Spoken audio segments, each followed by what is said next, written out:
जय हिंद दोस्तों, मैं हूं हीरा परिहार और आप देख रहे हैं सैनिक एकता।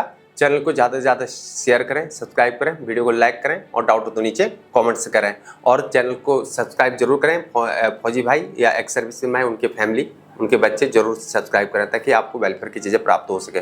दोस्तों, आज हम बात करेंगे ईसीएसएस किन लोगों को यहाँ पर लागू नहीं होता है ट्रीटमेंट करने के लिए, ईसीएसएस कार्ड के धारक नहीं हो सकते हैं।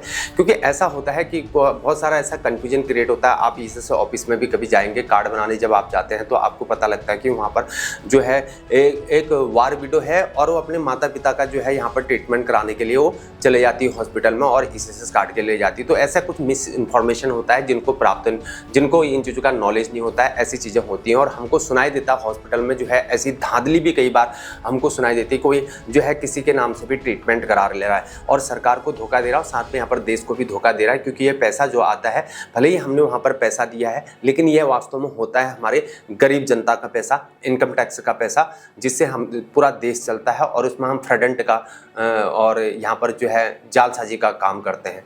तो फोर्जरी का केसेस बनाते हैं, फोर्जरी केसेस करते हैं। तो इन चीज़ों से बचने की हमको ज़रूरत है ताकि आप जो है जेल जाने की नौबत में ना आ सके। दोस्तों, आज बात करेंगे इन चीज़ों की कि पर्सन्स नॉट एलिजिबल अंडर ईसीएसएस, उनको जो है यहाँ पर ईसीएसएस में लिया जाता है।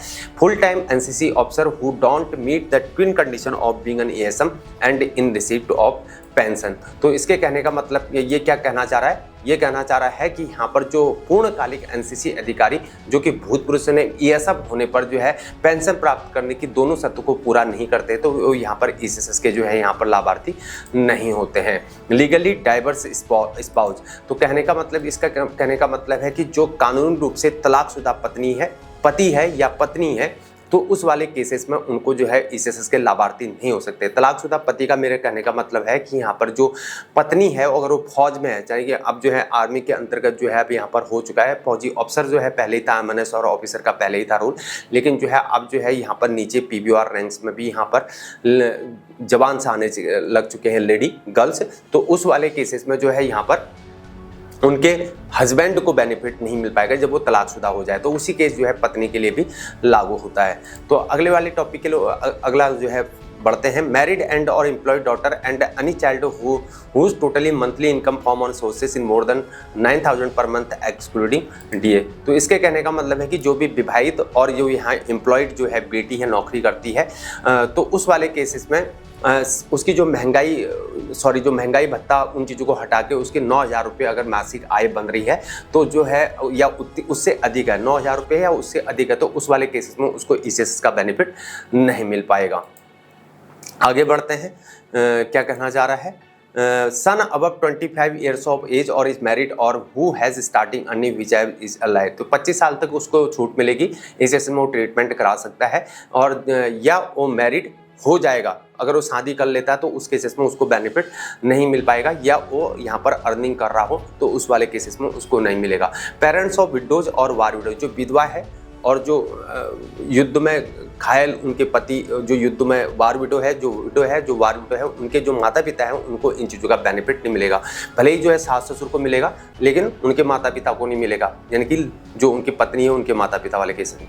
Husband of remarried war window including children burn from him, तो ये क्वेश्चन थोड़ा सा जो है इसको समझना बहुत जरूरी है। तो ये क्या कहना चाह रहा है कि जो पुनर्विवाहित, यानी कि जो युद्ध में जो शहीद हुआ या उसकी विधवा का पति, तो युद्ध में विधवा का पति, उस वाले केस में, पुनर्विवाहित वाले केसेस में जिसमें उसके जन्म में बच्चे भी यहाँ पर शामिल होते हैं, तो उस वाले केसेस में उनको भी यहाँ पर लागू नहीं होगा, ईसीएसएस कार्ड बोल रहा है। तो अब बोला है ESM drawing only disability element with service retiring person can not be considered as pensioners award, hence such types of ESM are ineligible for ECSS facility.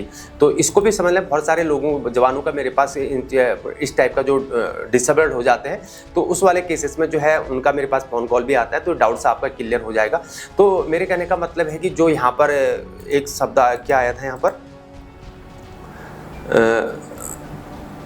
ASM drawing को disability element without service retiring pension can not be considered as pensioner award, hence such type of ASM are ineligible of ECSS facility. तो क्या कहना चाह रहा है कि जो भी भूतपूर्व सैनिक हैं, जो भी एक्स सर्विसमैन है, जो केवल यहाँ पर विकलांगता डिसेबिलिटी एलिमेंट को प्राप्त कर रहे हैं, फिर मैं आपको बोलता हूँ दोबारा सुनना, जो भी भूतपूर्व सैनिक जो एक्स सर्विसमैन है जो केवल डिसेबिलिटी एलिमेंट को प्राप्त कर रहे हैं, जो सर्विस या सर्विस पेंशन के बिना वो डिसेबिलिटी एलिमेंट को प्राप्त करता है, उन्हें यहाँ पर पेंशन भोगी के रूप में नहीं माना जा सकता है, यानी कि उन्हें पेंशनर नहीं माना जा सकता है। इसलिए जो है एक्स सर्विसमैन ईसीएसएस सुविधा के लिए उनको यहाँ पर अमान्य घोषित किया जाता है। तो इन बातों को आपको समझना होगा।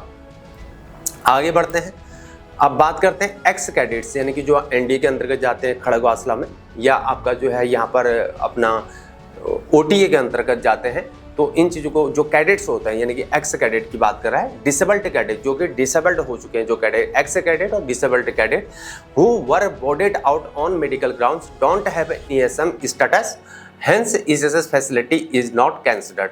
तो इसके कहने का मतलब क्या है, इसको समझ लेते हैं। क्या कहना चाहिए, जो भी यहाँ पर एक्स कैडेट यानी कि पूर्व में वो कैडेट रह चुके हैं, या डिसेबल्ड कैडेट यानी कि विकलांगता के कारण उनको घर भेजा गया है, यानी कि मेडिकल बोर्डेड आउट उनको कर दिया गया है, अब उनके पास एक्स सर्विसमैन का दर्जा नहीं होता है, ये यहाँ पर रूलिंग करता है ईसीएसएस का कहता है। इसलिए उनको यहाँ पर कोई भी ईसीएसएस की फैसिलिटी नहीं मिल पाती है। तो इस प्रकार से इसको समझना भी बहुत जरूरी है।